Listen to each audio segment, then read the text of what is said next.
voix du peuple, oh, la voix du peuple, oh, si tu as bien, oh. Vincent Louise, étoile de la presse.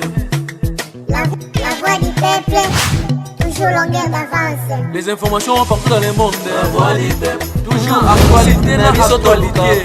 La voix du peuple, maman Nangaye, oh yango yo la voix du peuple.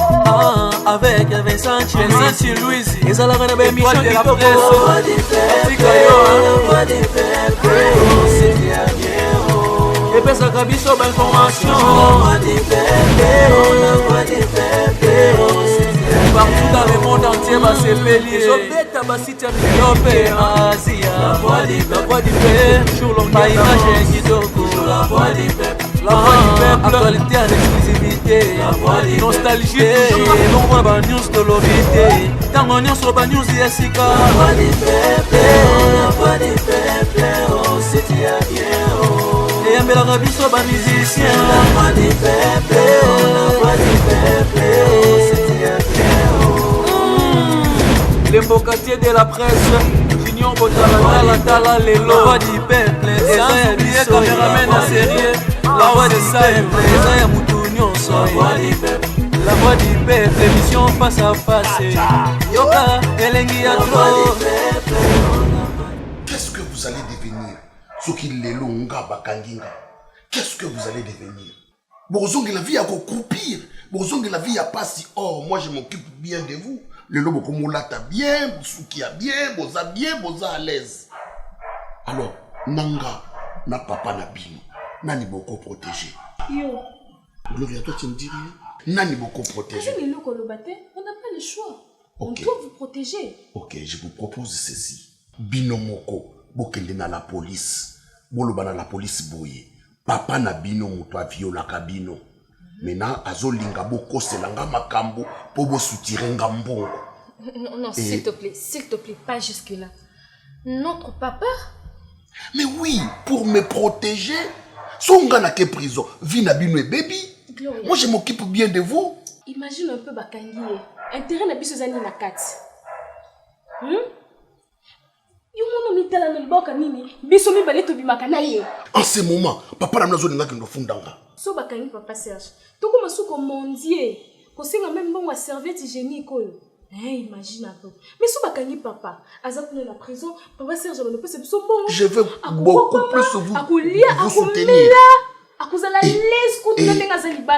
Et tout ça la vie na biso à l'aise. Au calme. Moi-même je vais m'occuper de votre maman. Vous faites seulement ça. Ça, Bokende. Bon, ça là, c'est ce que je vous demande. Moi, je vais le faire. Donne-moi l'argent. Donne-moi l'argent. Ok. Tu vas le faire pour moi? Oui. Et tu vas me protéger, non? Oui. Ok.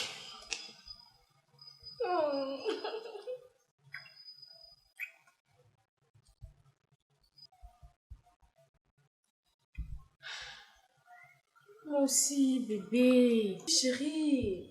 Oh, et coquille t'es Gloria. Oh, mais attends, qu'est-ce qu'il y a? Oh. Ok. Sili sangoka, sili sango. Le comment on a bloqué Olia? Oh. Atanga komina suka. Atanga inako. Ina suka. Ayedi. Na tuksuluka makasa no zipa, hein? Salango. Na tia makasa. Comme ça, na et ça la passe ni makala. Makala n'est comme ça la passe.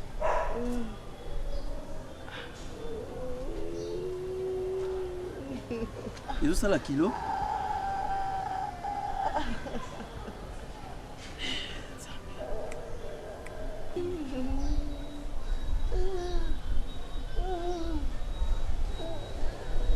Que je touche comme ça. Oh.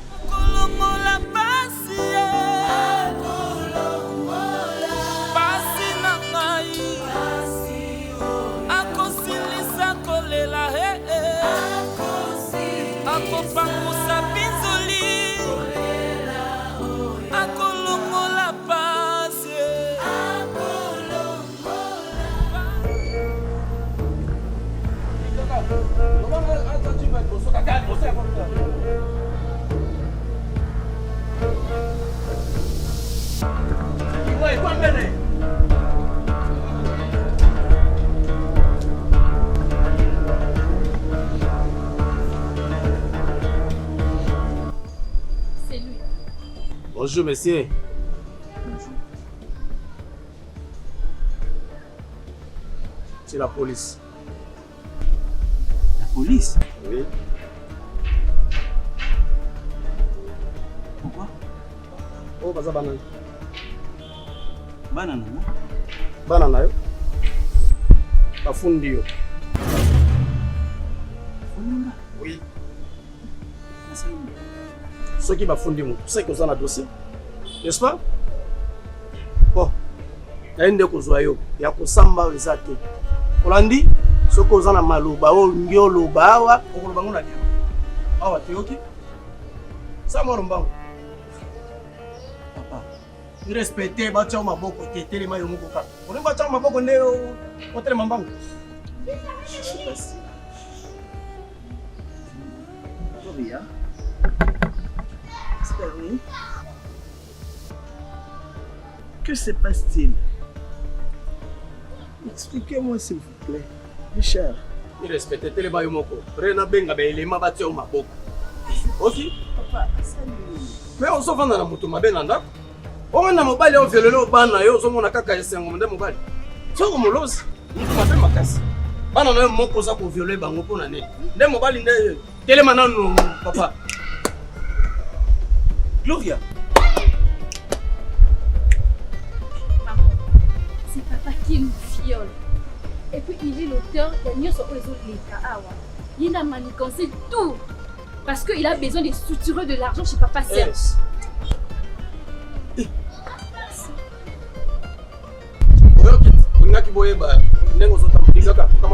ça la vérité, maman. Zam. Yo, oh papa Bexera. Nazotelema. Baka kuna. Soki ozana posa mobali na oye balanda kuna.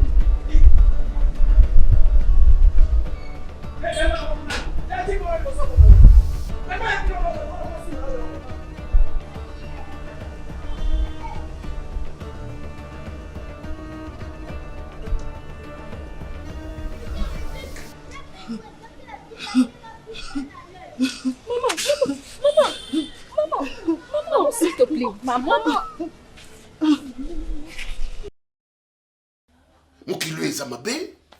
Les gens n'aiment pas les gens. Vous demandez que tambola na balabala awa na kutala na ina balabala méconnaissable na kokotala na misute moribond. Mais alinga ça la complot et na bana na ye parce que j'ai atinda bana awa. J'ai aidé les enfants. Allez. Le rôle à mon arandaku, à mon arambongo, à l'obi bon. C'est qu'il a beaucoup d'argent. Allez, na coopéré na banananga, na lia yembongo, na pimise la yembongo. Le monde est méchant. Le monde est méchant. Na makambo sali et correspondre te. Le monde est méchant. Na mokiso mo mutoka a baby asili asa salité ko sokola été. Non, il ne faut pas aider les gens. Il ne faut pas aider les gens dans ce monde. Richard que ça complot la banana yé. Ba un criminel na likambo yo yebité. Moi, j'ai l'air de tromper ma femme que tu es. Ngai na bana wana. Nga vraiment bana salité modèle wana. Vraiment. Bana salité modèle wana. Nga yebi ke za nature na yo te mobile nanga. Na yebi ke oza ndengwa na te. Ko sala ngo peta mko moko te. Na yebi te frumi nini.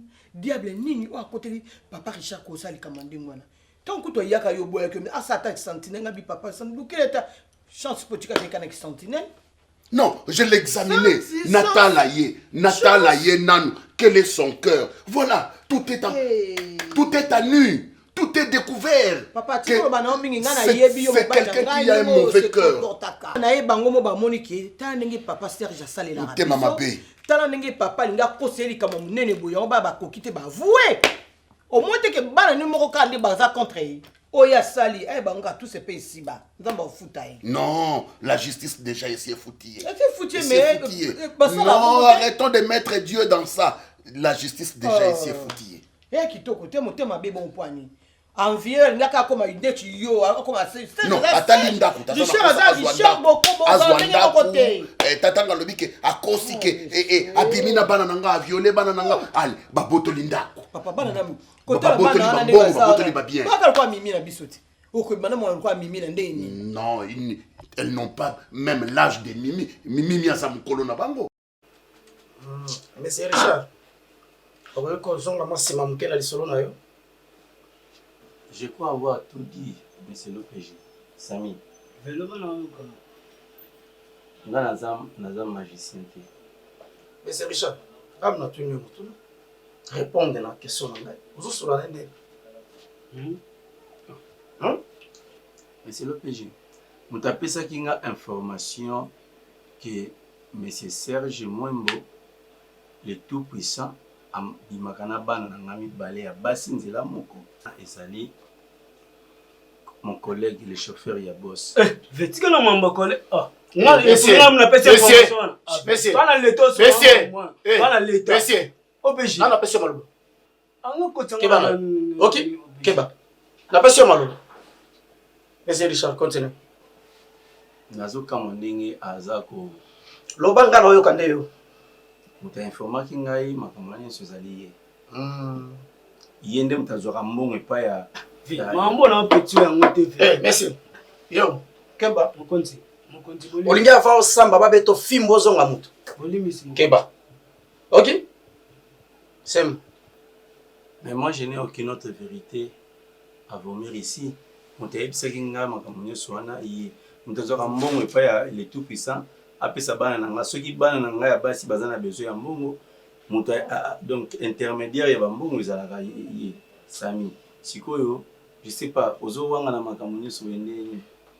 Monsieur Richard. OPG. Tant que appelle ça comme information. Aujourd'hui, qui la vérification et information, vous avez vrai ou faux? OPG. Moi, je suis sûr et certain que Rambo Oyo Samy Alobaki est vrai. Pourquoi? Parce que Banananga, ma commune ma téléphone à cher. Pour nga papa nazana makoki osomela bangote. Il en bas cher. Tant on a une maman na bango totuni balobi ke balokota ki mbongo. Mais monta baloba ki na biloko bazana ngo eza ko se correspondre te. Et tina ko se retrouver awa. Je comprends. Je comprends que Moutounion sort à sous pression. Mon jeune frère, je te condamne pas. Ok. Monsieur Richard. OPG. Arrête là. Ah. Moi, je sais que Mboka Oyo justice est allée. Oui. Ata lelo machine ya justice wana eza nano naître te. Ils en ont parti pris.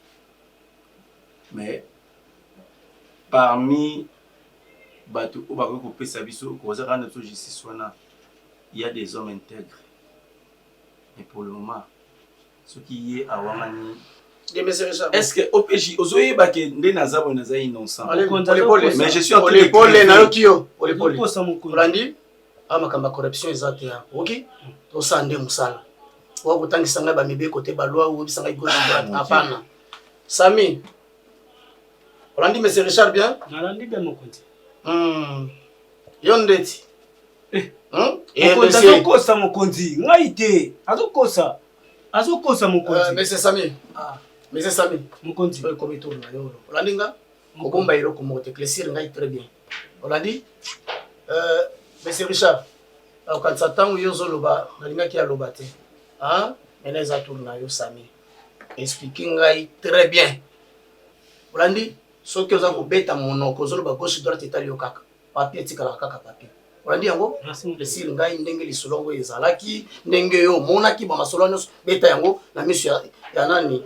Nani papa Richard pour preuve mambo azoloba na zokosa mokonzi. Loba yo nde na pesi maloba. Mokonzi pour preuve azokosa parce que nga mambo wana na yebi yango te. Totika okutana ya mukomo te na papa Richard kande to sala na musala kuna na kutane mukomo te to kabona mutu na mutakepa na ye. Mambo wana nga na yebi yango. Mais Samy OPG. Otikali ko betele li solo ta mukolo moko te. Na betele lo te OPG.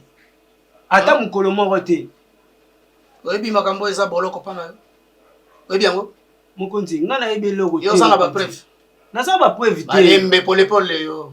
Ozana ba preuve omonaki nani mais tout puissant na bana na makango. Na mona ite tout puissant mamuna sala ngo yemo nga na yebi mamba tout puissant te. Le tout puissant za patron nga ye mokonzi. Musala nga na kumba aka le tout puissant sili. Makambo mususu nayebi te bino mbale boza bacollègue siko ndenge nini ye alobi yo nde obeteleke lisolo ke tout puissant abimaka na bana na ye tout consort yo nde oza mokonzi ayebisa siko na butu mpe na moi nga nayebisaki ye makambo wana tu m'as jamais dit quelque chose. ve pourquoi kokosela makambo ese nga na vai so mokoni na yebiso makambo wana ah tozala mpe bato yebisa maonzi mpe makambo na yo so oyebe nango wana monsieur Richard yo lobi moto abeteli yo masolo nyonso monsieur Sami monsieur Sami na tour na ye ayebi yango te ateloko moko te maintenant monsieur oyo bino botangi kombo na ye awa c'est monsieur soki aye kofunda bino na kombo na ye nao bino bolobi bino mibale Ah, la justice de mon pays. monsieur Richard Landi Ah, la justice de mon pays. Mais monsieur le PG, depuis que bandi ko samba awa na moni sikozo sala procès verbal te. Depuis ko kanganga ti le na mona ata papier moko te ya PV. Mais non.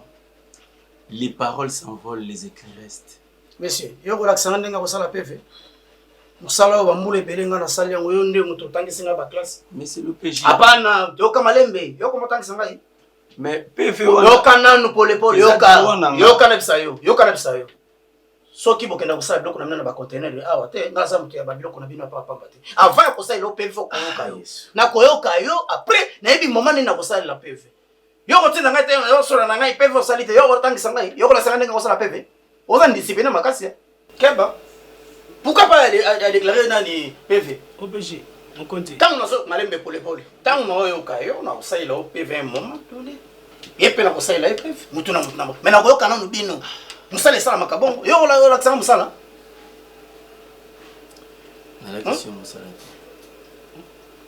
mutu oyo otangi yo ebeteli yo masolo seso owanga nango awa ayebi yango te me kombo ya mutu bozotanga awa bino nde botangi mutu wana mokonzi oyo nga nayebi ya le tout puissant témoignage ne eza ya kitoko ya bien makasi na quartier place azalaka bajeune tout bayebi mokonzi atambolaka logique aza un mot sérieux et puis na ndako na ye alingaka bajete arespectaka mwasi ne makasi mokonzi biso ozala wana toyebi makambo oyo ezoloba wana nayebi te so awuti nango wapi pourquoi ozolinga koreconnaitre te ke olobaki nanga makambo ve tika makambo wana nazoyebi soki makambo ozoloba wana nayebi yango te ozokompona te ve nalobana na langi nini mokonzi ozoconfirme ngai ke likambo oyo bana basalaki mpona kobimisa patron na bino mbongo oui mokonzi nakoconfirme ngo mpo ye moto asalaki baje wana si je crois bien parce que mambo opo azoloba azodima lokuta parce que ye moto asalaki baje wana abimisa patron mabe monsieur Richard ayokani na bana na ye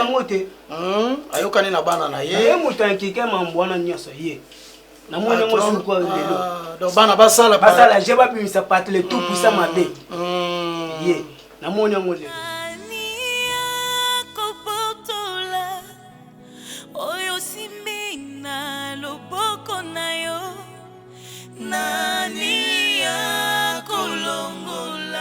moni mama so tosalaka mosala ndenge mosala esengeli kosala tosalaka yango te soki kaka motema moko boye ya mabe ndenge bino bolobaka bakeno apana nazwi temps ya kovandisa collègue na ye Sami oyo basalaka na ye atémoigner histoire mobimba ya papa Richard asala idem na bana bafandaki awa kaka kiti oyo ofandi awa nde bana mpe bafandaki awa solo na bango badetaye lisolo nyonso ndenge papa atindaka ndenge papa azali koyebisa bango bamayele wana nyonso réutiliser ye donc voilà awa na minute oyo eloko nini naosala awa na minute oyo eloko ya kosala eza te papa Richard asambi bana basambi collègue na ye Sami asambi wapi ba procès verbaux oyo na sambi et tu as encore le culot de parler Annie ma femme je sais que je ne suis plus ta femme maman merci c'est vérité nyonso ozalaki nango mpona bana c'était parce que ozalaki obali na aza motema mabe makasi omoni soki azalaki moto moko ya kondima na solo ine na lolenge nyonso azoboya Mais na dossier na ko ça PVA wa et soki pe na niveau. Mais natali l'état il faut ko banga. Bino bobanga ka l'état te mengai na yebi l'état. Na banga. Na ko sala makuite na dossier au niveau zaleli na bibeta tolo na soka ngo kaka. Qu'est-ce que vous appelez dossier? Il n'y a aucun dossier. Yo zolo akisanga dossier. Monsieur, monsieur Richard. Il n'y a aucun dossier. Au moment que tu na yonde, maman, on mobali na yo. Moi je peux faire ça. Qui te dit à mobali na yonde na za kotinda bino na park. Aussi makisi. Ah? Baninga basimbaka kisi, bazwaka kibondoki, po toyebi ke epesa bangata mbongo na miso ya bato. Azosumuka na molimo, mais na kibomoto boye azata na oyo vivre na ngo Richard. Nini osala ngo nini? Pai maman, c'est là. Maman. Nini? Nani? Maman. Tandanga. Mobali na yo. Mobali na yo. Tu oublies l'homme de monsieur. Oubliez quoi? Eh monsieur. Oubliez ni. Ozanda kuna yo. Baninga bakenda kozwa ata basi ya ndumba na balabala. Ata batama bomba na balabala. Yo kaka bana na omona kati ya ndako Richard. Maman. Zara bioka nano pole pole. Iloko wana okende koloba yango esika bosa kokende.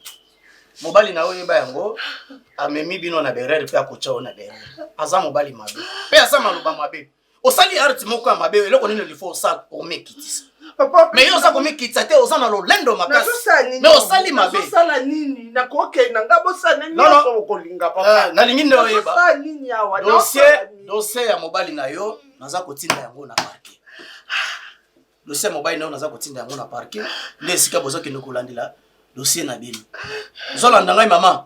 Même toi tu n'as pas confiance en moi. Arrête. Merci. La confiance se mérite. Oza mabe makasi puis tala nzelo meni bana. Yo za papa ya ndenge nini? Oza para ya ndenge nini? Makanisi nini yo kotisi na bana yo?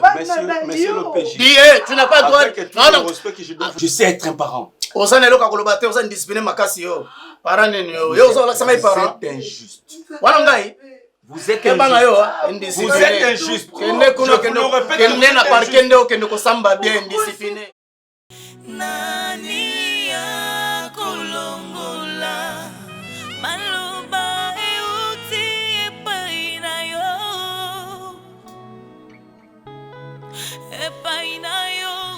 yo yes na yo oui degeda ogwa yo na ipese mais yoka ali bo préparer combat na bino wana bozo bundati. Oui, boza e programme teke bino ba jidoka far dese boza ko bunda. Colonel Chako ayebi programme wana. Yo zali entraîneur ndenge nini? Oui. Oh. Colonel Frank Ilanga zana kolesi azo yawa isemaine yo kaka. Fa bo bongisa makambo. Oh bino fa bala bakana bino lokona ba yima moko bo ndenge nini? Yoka kende kaka na minute yoka nan. Kende o mona nani Colonel Daniel Oleko. Comme ça, après ça, on va directif n'engagner nos concerts pour va prendre des besoins. Voilà ce qui. Ça n'a ici, hein? Ce qui est sur le colonel Daniel. Ok. Bonjour, commandant. Oui, bonjour. Boni. Ça va. Beaucoup mieux à le dossier na bino. Bon, dossier pas n'engager où me la quitter. Directement la tinda qui est au parquet. Je vais toujours babouer. Oh, ils ont 3e jour déjà parti de la prison. Ok. Mercredi, il est à côté. Je voulais m'être rassuré de ça. Commandant, Okoki Koya, Ozo enveloppe na yo, makambu na yo ici. Ils ont la voiture. Mais, bon, s'il te plaît. Commandant, il y a Ozo enveloppe na yo. Ozo la kangourou moko boye, yuma moko boye. Donc ngai ndena selo musala moko ya bazoba yo reni ali bomona ko sino za violer na zo tata yo bebisa ban ngai ndena zana simaro na kota na buzoba pena kama ngai so na ndo na envelope na ozanani yo zanani mbafu nananga na moto kananga moto ka yo na kondi pena sali boloko ozipe masasi kaka na miso ya batwe pa na ndimi boloko.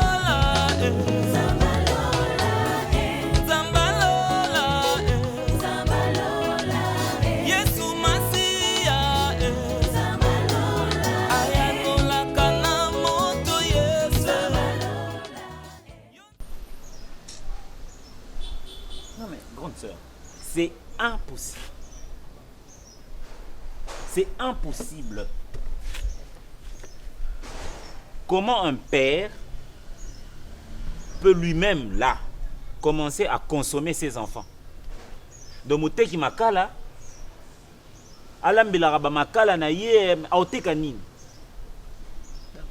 Moteki ngulu ye mo molei ya liboso ya ngulu mais a aussi sa porcherie.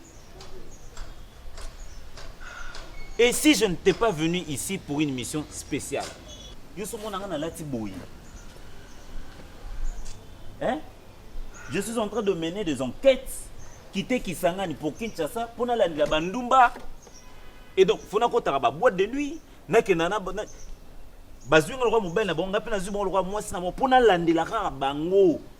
regarde un peu ma mission à moi.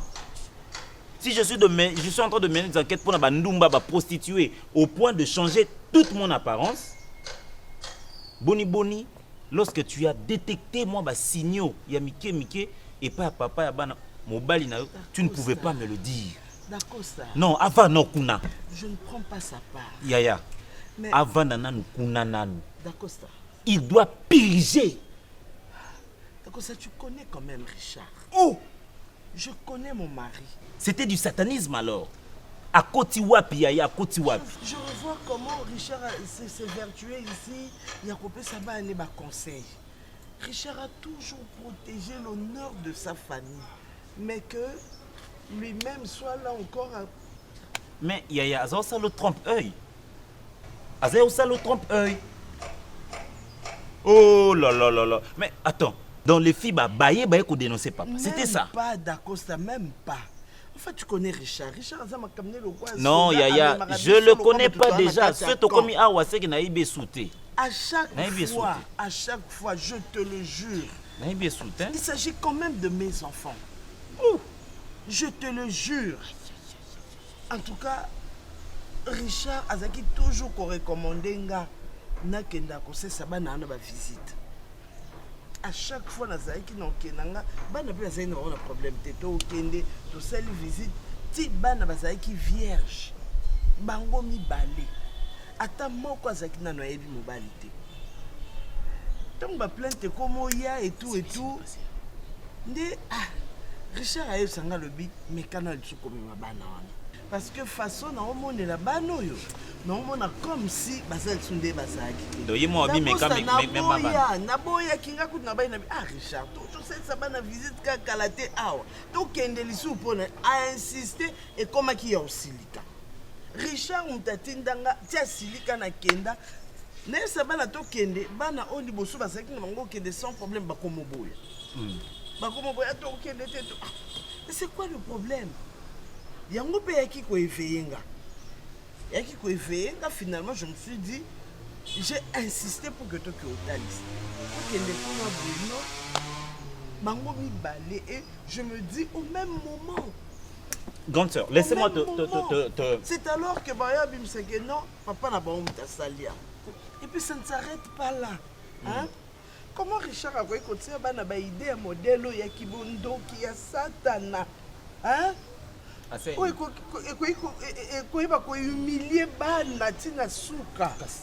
lui le conspirateur. Ah, que non, voilà. Pas le patron, Yassika. Ndemoutou a violé Bana. Comme ça, tant que la justice va dédommager Bissou. Jusqu'à ce non, mais laissez-moi comprendre. Laissez-moi comprendre.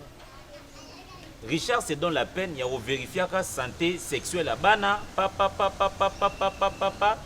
si a commis un âge moko.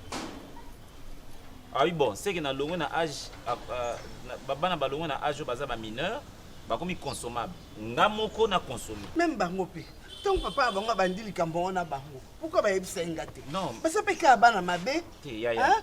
Bana na nga moko penza na boti nga moko. Et puis na papa ezata papa moboko lité papa na bango. Tous on a maladresse ya bana to champanzi. Ça va venir juste après.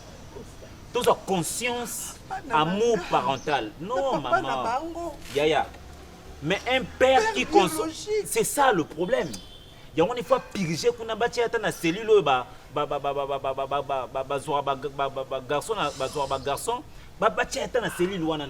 un père qui consomme lui-même ses enfants, un père qui détruit ses enfants, ses deux filles, C'est inexcusable. Mon problème est ça là, ma Hein? Non, mais je te dis que... Parce que Richard Azak... Je te dis que c'est du satanisme. C'est du satanisme. Donc, en voutaki bana, en voûté bana, parce que la conscience il y a bana, à l'âge où bazana ngouana, personne ne peut accepter. Et ça attend à moko. Mais ce comme il a mis balai, c'est que c'était de l'envoûtement, pire et simple.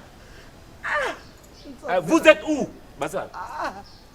D'accord, c'est ça la poste au monde à Bangona Miss Nangate. Vous êtes où? C'est la poste au monde à Bangona Miss Nangate. Bobby Mawa, Bozawat. Nous bakouké na bango pe ko bomanga. Venez. Hein? Batenga poison to na biloko to na mai na kufa na kende. Ah! Vous savez que je peux vous faire arrêter Nde Bozabo. Boka Samonangate, hein? Hein? Boka Samonangate, hein? Boka Samonangate. Hein? Tant que papa zo joyeux, n'en besoin de tel bosoir. N'en besoin de tel bosoir. Yo, hein? Eh, ne faites pas du pont. Non, bête ma casse, botala ba tolo ane biminoti. Non, bête ma casse Nde Bozawan. Parce que je suis inutile devant vous. Si vous êtes capable de sortir, de coucher avec votre papa, c'est qu'on est inutile. N'en besoin de tel bosoir. Yo. C'est que ça, yo, n'est-ce pas? Yo, hein? Moi, ça Pembe. Le roi Maman Zamwindu, il fallait changer. Et quel est ce courage? Papa Zuyo, après qu'il reçoit. Donc, il fallait attendre, que ça m'a vérifié, bino, pour... Mais c'est quoi cette histoire? Donc, vous avez souhaité tuer ma soeur. Je vais vous faire arrêter pour tentative de meurtre. C'est pas de notre faute. Je vais vous faire arrêter. Bino, Nde Bozawan. Combien on a tonton? Toi, moi je suis ton tonton. Je suis ton oncle. Bololé Nyama. C'est pas de notre faute, c'est papa. C'est pas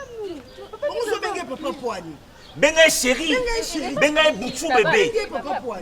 Benga mon cœur. Et quand tu t'es déshabillé devant ton père, mon Dieu. Nous deux. Il t'a pas appelé, pas moi. Oh. Et vous laissez la maison, vous laissez maman, vous partez coucher avec papa. C'était comment? Moi, je les avais... C'était comment? Dites-le moi. C'était quoi la démarche? Okute bango wapi? Wapi? Hôtel ni bozo okende. Hôtel ni bozo okende. Lingwa les a passé. Ah oui, arrête. Ah oui, arrête d'Acosta, s'il te plaît, arrête. Non, Yaya. D'Acosta, arrête. Non, Yaya. Arrête d'Acosta, Yaya, sorry. Arrête de... Willeri. Nani wapi. Lingwa la wapi. Ezaki wapi. Où est-ce que... Wapi, précisément. Tu te rappelles et tu vas te rappeler, Sténie. Je vais te bafler là. Yo, tu connais. Loba, c'était où? Moi, je sais pas. Yo. Alors, Bino, vous avez satanisme, hein? Vous êtes satanique, hein? Vous là. Hein? Je veux vous coller un procès pour tentative de meurtre. Si vous ne me dites pas la vérité. Non, non, attends. En fait, c'était à Mongafoula. Vous partez à Mongafoula. Donc, ta papa a une maison à Mongafoula. C'est qui son ami? C'est qui son ami? Tu connais son ami? Toi aussi, tu connais? Moi, je ne connais pas. Moi, je les avais... Son ami là savait que vous êtes ses filles. Son ami savait que vous êtes ses filles. Yo. Nous, on venait juste, il nous a dit d'entrer là-bas. Vous veniez d'où? Vous avez dit wapi pour que vous n'ayez pas papa. Vous avez dit papa vous appelez. Vous avez dit de lui accompagner là-bas chez son ami. Est-ce que vous vous rappelez na jour où papa Zobi Ngabino? Passez-moi vos téléphones. C'était une fois. Donc vous avez couché avec papa une seule fois. Qui de vous, papa, a déviergé la première? Toi, papa t'a déviergé la première. Hein? Tu te rappelles de cette date-là? Hey. Tu te rappelles de l'endroit? C'était où? À Mongafoula. Après, à comment vous avez mis dans Willeri? Mais comment vous me dites que c'était une fois? Comment vous me dites que c'était une fois? Non, moi je suis pas partie à Willeri. Mais finalement, entre vous deux, papa a consommé qui plus?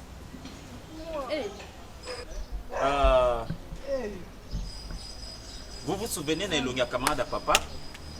Moi, je sais pas son ami. Moi, je parle de l'hôtel. C'est lui qui parlait de son ami, maman. Toi, tu te souviens de l'ami de papa? Non, en fait, tonton, moi, je n'avais pas vu son ami. Il m'avait seulement dit que non, c'est la maison de son ami, mais il ne nous avait pas présenté l'ami à question. Ah, ok. Donc, toi, papa t'a consommé dans la maison de son ami. Papa t'a pris dans la maison de son ami. C'est ça? Donc, yo, papa qui est dans l'hôtel, yo, Azur dans la maison de son ami. N'est-ce pas? Tu n'as pas vu le visage, tu n'as pas vu son ami, n'est-ce pas? Tu as vu seulement la maison de l'ami de papa, n'est-ce pas? Une maison bien meublée, hein? C'était meublé, non? Hein? Mbeto Zalaki. Mbeto Zalaki. Salon Pézalaki. Non. Non, il n'y avait pas de salon, il y avait seulement le lit. Dans la maison de l'ami de papa. Namonga Fula. N'est-ce pas? Ok. Toi, c'était à l'hôtel, hein? Papa préférait te prendre toi à l'hôtel. N'est-ce pas? Ok. Alors, ce qu'on va faire. Toi, tu vas m'amener à la maison de l'ami de papa. Je ne connais pas la route. Yo. Bati babeto pou et bimisio blo nyoso za na mutu.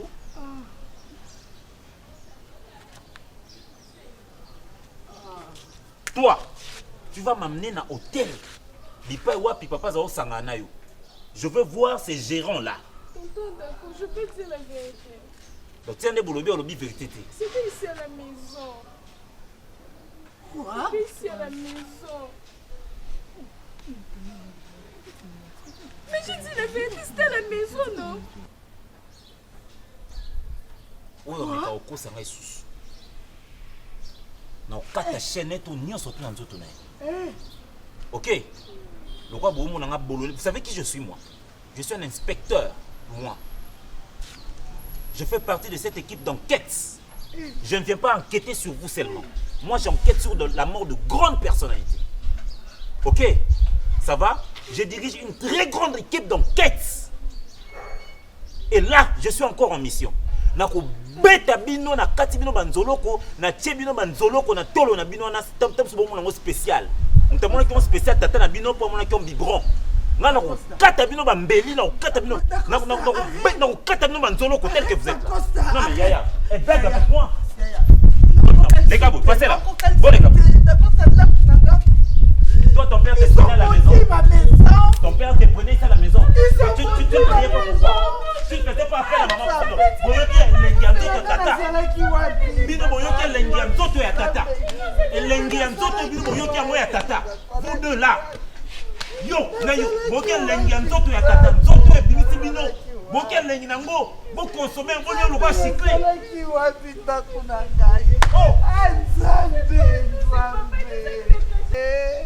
C'est quoi cette histoire? Qui vous a amené dans la marmite, maman? Qui vous a donné cette lengianzo ya tata? Au liengo, c'est un excès de table.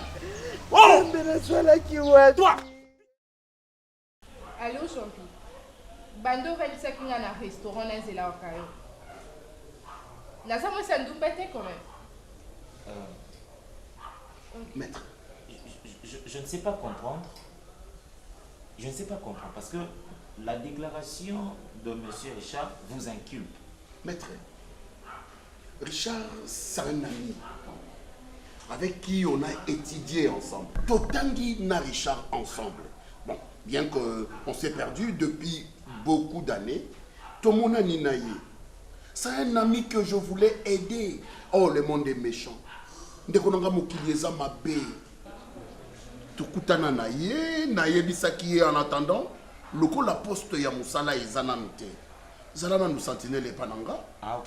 De temps à autre nakobandaka komona yo et nazo lukape na baninga na ba relation na za na bango. Je connais ta façon. Naye bandenge na ko introduire yo quelque part.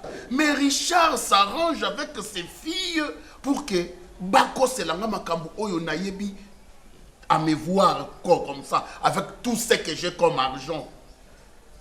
Est-ce que j'ai l'air d'un violeur? Moi, je peux me permettre, me donner le luxe de coucher avec les filles de mon cher ami, de l'ami que je considère comme un frère. Non, le monde est méchant. Je vous dis, maître, je n'ai pas intérêt de le faire. D'ailleurs, moi j'ai aidé les filles. Elles venaient chez moi, à la maison, ma femme les connaisse. Ayebi Bango, Ayebi Banaya Richard. Moi, je suis un père de famille. Est-ce que Richard savait que tu subventionnais ses enfants? Mais c'est lui-même qui me les a envoyés. Yemutatindela Kinga Bango, Bana Baleli, papa classe Ezamoboulou, Gana Lobi, oui, vous êtes mes filles, prenez ça, payez votre scolarité. En cela, Naza Moutoumabe. Et comme Ngana Bimina Banaya Richard, Ngana Nasalisoki Banaya Richard Nini, je ne peux pas les faire mettre. Je ne peux pas, je les jure sur la tombe de mes ancêtres que je ne peux pas faire ça. Je suis un père de famille, je dois respecter les enfants. Je dois marcher en conformité avec non seulement la parole de Dieu, avec les lois de ce pays. Bien, monsieur Serge, j'ai quand même une petite question qui me vient en tête jusque-là. Je suis là pour toi.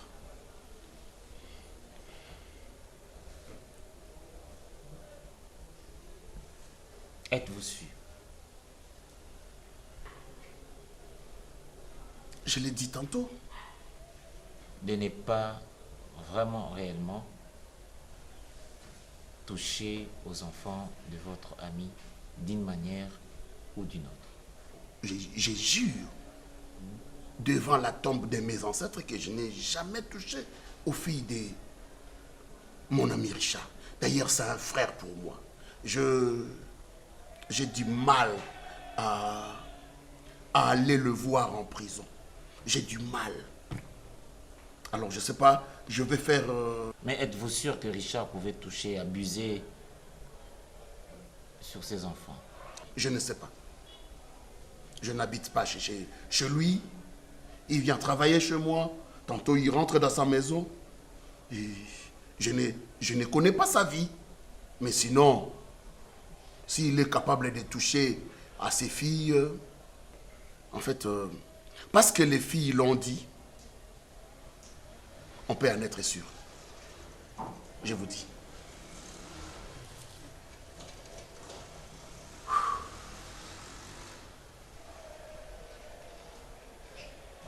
Maître, est-ce qu'on peut te donner un petit $500 pour te faciliter les courses? Non, monsieur. Excuse-moi. Tu m'appelais comment? Oh, chérie. Mais les enfants, chérie, qu'est-ce que c'est? Comment? Tu as trouvé ici?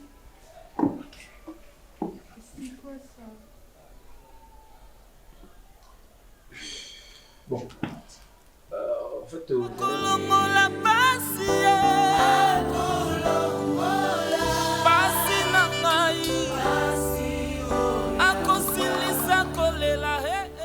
moi, je ne savais pas. Je ne savais pas que M. Serge avait déjà abusé de mes filles. Comment ça? Comment avez-vous su ça? Je l'ai su par le canal de son chauffeur. Il en avait tellement marre que après que les sauté, cela va dire naïe. Quand mes filles venaient chez Serge, ils avaient dérangé. Et tant à Yébissi Nango, j'étais choqué, mon frère. Mais Lélo, je ne comprends pas. Banananga, il faut pas fondre ngai moto na viola bango. Et comment les enfants ont pu dire de telles choses? Mes enfants sont manipulés. Mais c'est Serge, c'est un homme le tout-puissant. Pourquoi? Il a l'argent, il a tout. Même chez lui, là où il habite, il faut voir comment est-ce qu'il vit avec les voisins. Est-ce que vous avez dit ça à l'OPJ? Est-ce que vous avez dit ça au magistrat? Est-ce que le monsieur là, son chauffeur, est venu témoigner? Est-ce qu'il a dit ces choses? Comment il va témoigner? Parce que osamba te na parke naomela te nasala journée moko mbala moko batransfere ngai prison ti lelo suite eza te okoti bolo osambi te. Pourquoi je te dis que ozali premier avocat oyo aye po atuna ngai makambo. Comment s'appelle son chauffeur? C'est Samy. Monsieur Samy. Mais beau-frère. Tu sais quoi ça chauffeur naïka? Oui. Et il continue à l'être. Si je vais pourrir en prison, j'accepte, mais j'ai seulement besoin que mes filles disent la vérité. Je préfère mourir na innocence nanga wana. Donc il n'y a pas eu confrontation entre toi, les enfants et Monsieur Serge? Jamais. Nano na samba ni na bana bayo katanga ni na zaboye même procès verbal ya pas mal. Basalanga te. Au pigeon à Kanakyo, vous avez qui combien de place aux Abozakuna? Oui. Oui, à Gozwanga, mais j'étais humilié et ce sont mes propres enfants qui ont pointé des doigts. Et non, la violence à Bango. Bon. Moi, je ne tiens pas rigueur aux enfants. Moi, je sais que M. Serge est capable de tout. Il est capable de tout parce qu'il a son argent.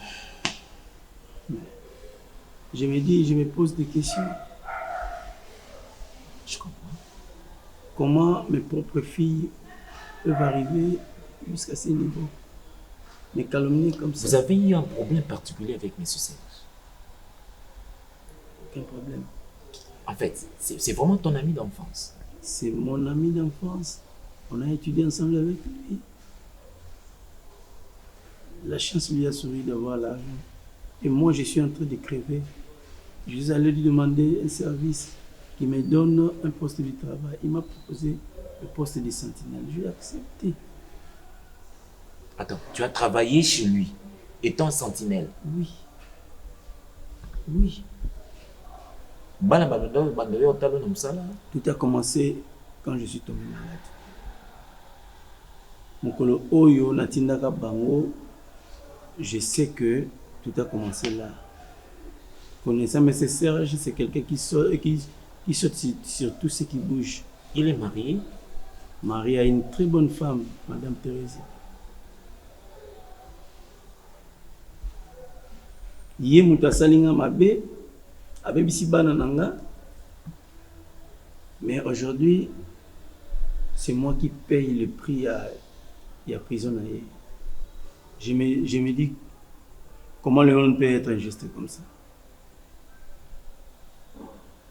Je n'ai pas l'argent, je n'ai personne pour plaider mon cas. Et je me dis, même si je pourrais en prison, je veux que mes filles disent la vérité. Même à ta soeur, leur maman. Ok. Donc, la personne capable d'ouvrir la boîte à Pandore, c'est son chauffeur. Exactement.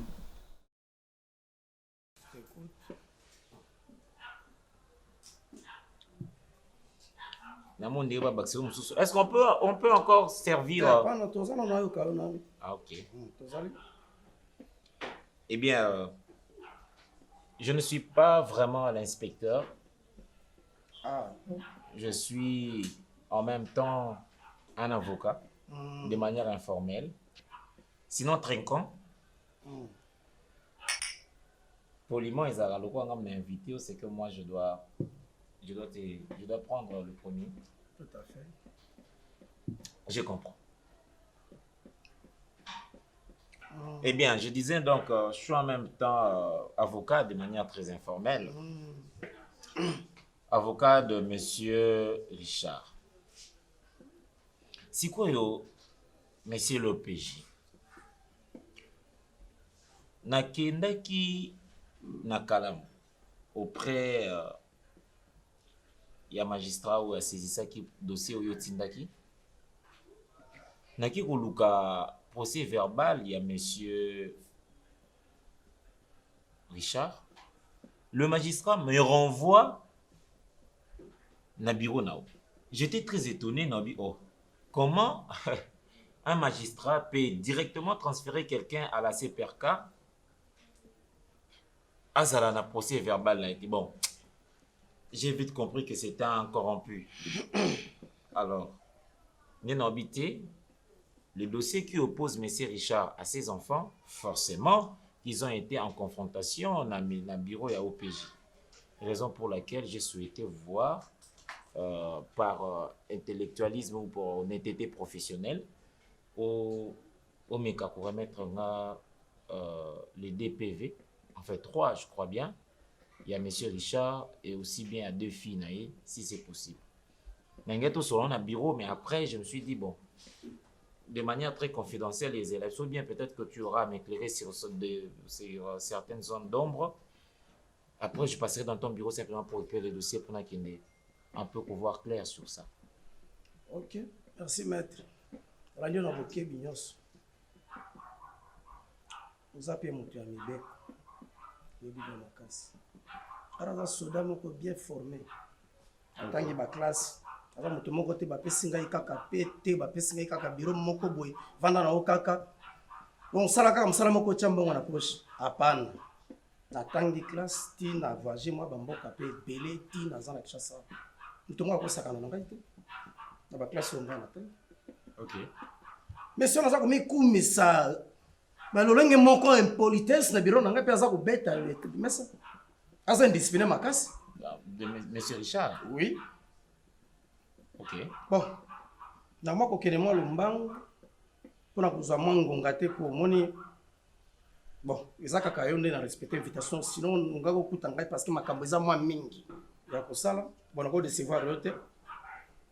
Bon, en tout cas ngai nazana ba PV na bango te. Nasala ki pas même PV. Parce que monsieur Richard a débordaki makasi. Ce que nazaki mutu moko classe cité soda moko be fo. Mais nanga naza mutu ko sala tabolo. Pona koma ki déjà moi likolo makasi. Mais natali ngabino. Pona ko banga ko to salita. Ah, c'est vrai. Comment on zakaka. On va tozana bazana kalo fungula. Mobali abeti mwasi. Personne n'a eu 10 minutes. Personne n'a 10 minutes. Olandi, dossier za mingi. Yo kana nous pole yo. Tala, naebi monter za 40 000. Zoya yo obumbi yangai. Ok? Ok. Minute. Maître moi ezate. Tumoko baza na famille za ko lela lila wana na kalu fungola wana. Bon, on les a le dossier mususu. Olandi, maître. Donc si je comprends bien, monsieur Richard n'a pas de PV. Oui, PV, ça te. Pas ça les PVT. Parce que, à Deboda qui m'a cassé. Écoutez. Mais les mains, ils sont au Kangam. Ils sont au Kangam. Ok, ils sont sur le terrain. Au Kangimut. Oui. Où il y a un bureau, parce que ces enfants sont collés au procès. Oui. Accusés, ils ont abusé. Oui, oui. Alors, ils ont attendre été sur PV. Ou transférer maman na parquet. Oui, directement parce qu'il y a ça qui est indiscipliné, ma casse, papa. Au commun qui magistrat ni te muto a indiscipliné. Oui, il y a ça indiscipliné. En fait, infraction des akinini. Infraction. C'est violeur, mon frère, maître. C'est ça ce que je dis. C'est violeur. Ce qui a ça violeur, pas de problème. Ils ont accusation comportée contre eux. Mais il y a moko attendre sur PVT. Infraction na yé, ils ont établi. Donc, ce qui veut dire. Ngai na yo to za batombi. Toyebi qu'il jouit encore de cette présomption d'innocence. Et comment est-ce possible? Yo zo dossier na mbala moko transférant na makala parce que à ça les refus de comparer traité et l'autre côté lorsque vous dites que Azaraki indiscipliné et tout le reste, je vois jusque là il n'y a pas de preuves, ce ne sont que vos dires. Est-ce que vous n'êtes pas dans la peau de cet OPJ qui enfreint à ses prérogatives juridiques? Maître, ezali eloko asikate hein. Dossier msoko ya bosali PV totinga ngomba moko parquet. C'est pas la première fois. Donc, ou attendre Moutouté. Oui. Au maman parquet. Oui. Et Zarabongo, Oui, koki kozala bongo par rapport au dossier. Te nazo babou. Et zala bongo ndé musa déontologiquement musa na misa bongo. Maître, wana komi ko sambe sangai. Na koki ko sala PV mais so na moni muta zo kenanga mabe azo kenanga na. Est-ce que aboya ki ko comparer? Mais oui, tout à fait. Tout à fait. Oui, je vous dis, maître. Moi, j'ai des preuves qu'il a comparé traité. D'ailleurs, vous lui avez brutalisé de chez lui, comme un bureau Nabino. Avant d'être, mais mon tapé, c'est une information. Nous sommes monsieur l'OPJ, c'est votre second, votre commandant second, Kazerebe. C'est le commandant second Kazerebe qui m'a parlé de la manière dont vous avez traité monsieur Richard. Alors, sur ces. C'est qu'on a caché la boloko. À 21 jours. Il y a solo, hein? Oui, je vous dis. Tu penses que monsieur Kazerebe a ça à boloko? Ah, ça la boloko? Vous pensez? Maître, monsieur Richard, Nazo, j'ai votre matricule, j'ai toute votre identité. Nazo qui a dossier directement dans la cour d'ordre militaire. Oui, non problème. Nazo qui est dans ma tété. Comme ça, toi et moi, nous allons nous expliquer là-bas. C'est pas grave. Devant le colonel, là-bas, tout s'expliquer en Anayo. Ok, et j'ai comme témoin l'OPJ Kazerebe. Non problème. Merci beaucoup. Donc, là, il y a transféré Moutou. Sans attendre sur PV, au Mémié, et je vous informe que 2 jours avant, il y a eu des gens qui ont fait les défilés dans le bureau Nayo. Qui étaient ces gens-là? Maître, non, tu as quoi besoin de bandelia, ceux qui n'ont pas qui montent, moi, qu'on n'engaye na zalaka. Mais tant que sous ma solo, tout sur l'angana yo, ils ont voté. C'est pour cela parce que dans ce qui monte ma casse, de au moins n'atteindre directement paquet. Autre que bête solo, moi quoi, au fond d'angana coup d'ordre militaire. Ngai bakanga ngai na coup d'ordre militaire. Yoza soda, oui ma kambeli kaka kuna. Olobi kako misi monoko, olobi bongo, oza maître. Mais bana na ngai na libota na ngai. Ah. Yo kote, apana miko nasema, yo kolesa bango te. Okolesa bango ata mukete. Et puis procédure kozala molai. Mais tant muso mo likambo bango moni, e ko koma na niveau wana te mais e komi na niveau wana pona za soda. On a ce qui ceux qui ont na poste oui ba vrai. Comment oyeba lisolo ya bien ndenge eleki luka vrai plaignant oyeba nani nde afundi makambo na nyoso ngana ko betro ba histoire te mais ngana yeba plaignant za bana yobi plaignant mususu mais ça là il faut rakuluka vrai plaignant oyeba mais ça yo muto instruire dossier le premier c'est auprès de vous que je suis venu expliquer ko kena ngana ba détail te comme le quoi ndeti ba débat moko komi ne ko sambisa ngai poser ngai question na répondre c'est donc ce que je dois retenir au transférer monsieur Richard na parquet sans pour autant attendre. Non, ça va, pas de problème. Trinquons. Pourquoi n'a pas bien ma casse? Vous devez me dire, je m'en vais à Kaka, na biloko na bino Kaka ya ba cité. Mais ba pesa ki combien pour transférer ba mon na kaka? Gana za moto moko te moi opesi nga kanyaka na tena poche nga pour na transférer moto. Gana za bongo te, non sa musala lita ndenge sengeli. C'est vrai que la classe est la différence, mais cette fois-ci, la classe en chair et en os à votre disposition. Et c'est là à travers le Flat Hotel Tenasia. Le Flat Hotel Tenasia met à votre disposition des appartements équipés de chambres et suites avec un confort moderne. Une salle de fête moderne pour toutes sortes de manifestations, anniversaires, fêtes de mariage, réunions et autres. Pour ceux qui adorent la restauration, il y a un restaurant VIP à votre disposition. Un nightclub pour les amoureux de l'ambiance responsable. Un service traiteur de renom. Et pour ceux qui adorent rouler en sécurité et en luxure, le Flat Hotel Tenasia met pour vous une location des véhicules des marques. Le Flat Hotel Tenasia se situe dans la commune de Lingwala sur l'avenue Kalembelembe numéro 256 à 2 minutes de l'avenue Libération ex-24 novembre.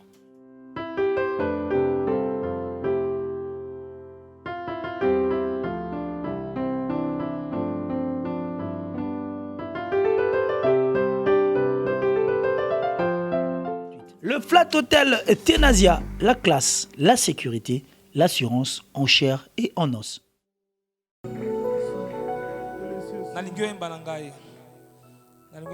Mosikoli nanga zali nazobangelo kote. Nalingo défier banguna na yo. La Bible dit mon rédempteur est vivant et il s'élèvera les derniers. tika nayebisa yo atelemaka moto asuka te mpo kaka fo atelema moto asuka soki aye moto ya liboso na nsima na ye moto ayaka te babengi ye mosukisi makambo loba na banguna na yo nazobanga bino te naza na nzambe mosikoli na nga aza na bomoi alali te yekola na nga nzembo mosikoli na nga zali nakobangelo kote mosikoli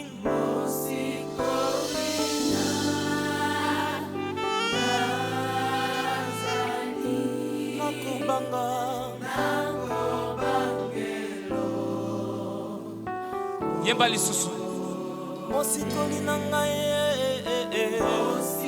ezala prière mpo na yo ezala losambo mpo na bomoi na yo ematisa yo kondima nakobanga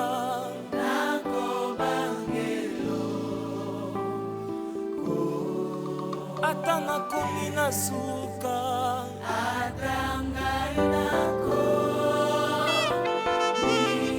na suka nayebi oyo anga nzambe asukaka te ata nakomi na suka yesue yembaka na miso repetaka na miso pendant que tu chantes ozodéclare liboso banguna na yo nzambe na nga asukaka te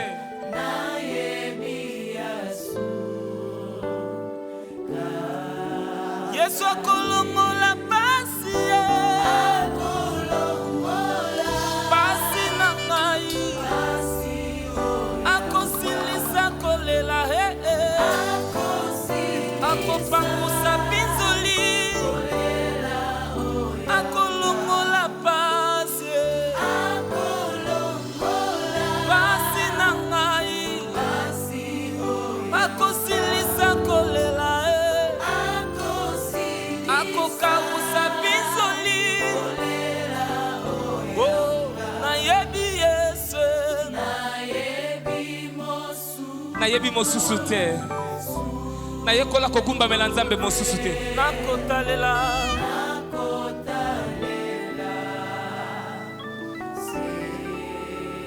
nayebi mosusu te nayebi mosusu te natalela na nyango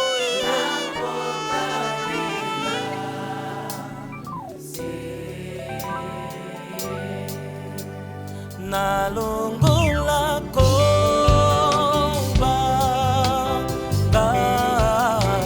okati ya motema nanga ata monguna aluki ngai nayebi akolonga te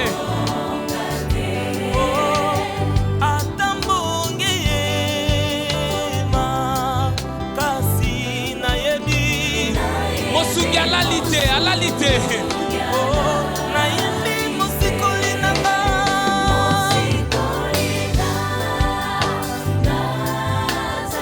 nakobanga ata nakomi na suka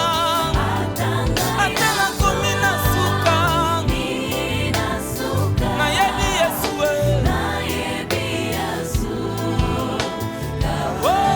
akolongola pasi na ngai yesu akosilisa kolela akokausa binzoli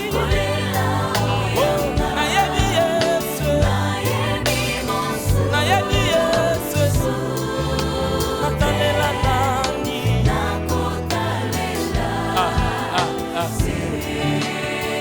beta mololo yesu aza bien merci papa Damien oh yes j'appelle un bon frère le frère Iris il va chanter avec moi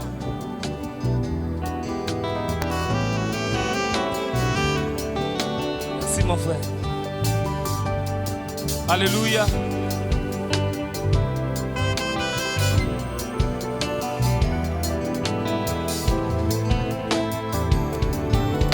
Oh, ata Mungu na aluki ngai.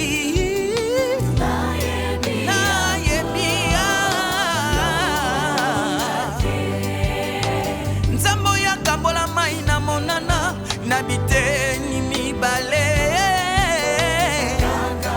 Kaka yende nzambe. Oh, oh. Nzambo ya siku isala zalo mikolo mine na lilita kaka Yesu. Oh, oh, oh, oh, oh.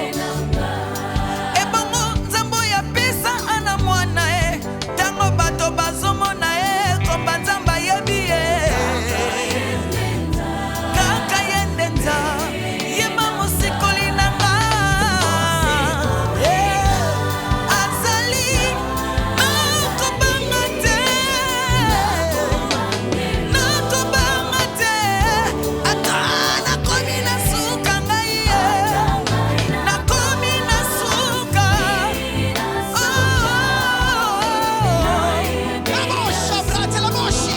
Yesu akolongola pasi nyonso, akolongola pasi akosilisa kolela nyonso.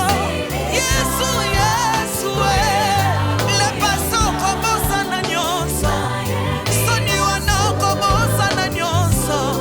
Po Yesu alekaka te, me pasi na yo ekoki koleka. Oh oh, Yesu akolongola pasi akolongola pasi akosilisa kolela nyonso. Papa bane e papa bane. Oh oh, nayebi Yesu nayebi Yesu. Oh oh, nakota nakotalela seyo. oh oh oh oh, nayebi mos sute.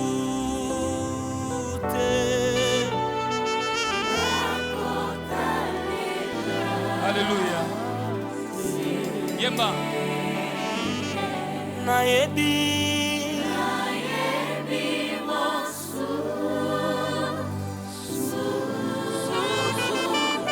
nakotalela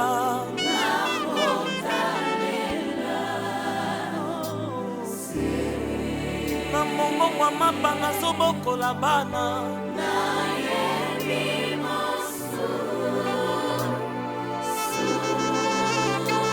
Nakalela na ye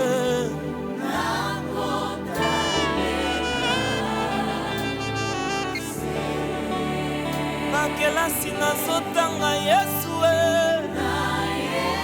naza na ndeko akokotela nga te, naza na ndeko ya PDG te, naza na ndeko ya ministre te, nani akolobela ngai? nakotalela.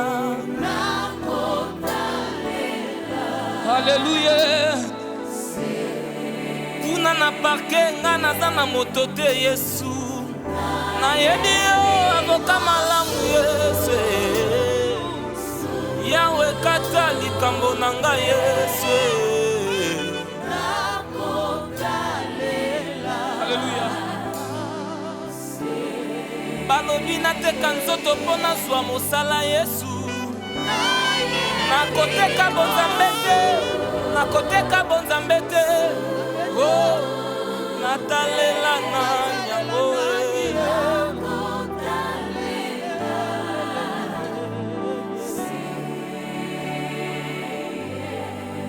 nayekola kokumbamela nzambe mosusu te, nayebi nzambe mosusu te kaka Yesu Masiya. Likambo na nga te ye ndongo nakangami na ye. Même si ça tarde, j'attendrai. Et Koko Kisama, certainement. J'ai un Dieu merveilleux, j'ai un Dieu puissant.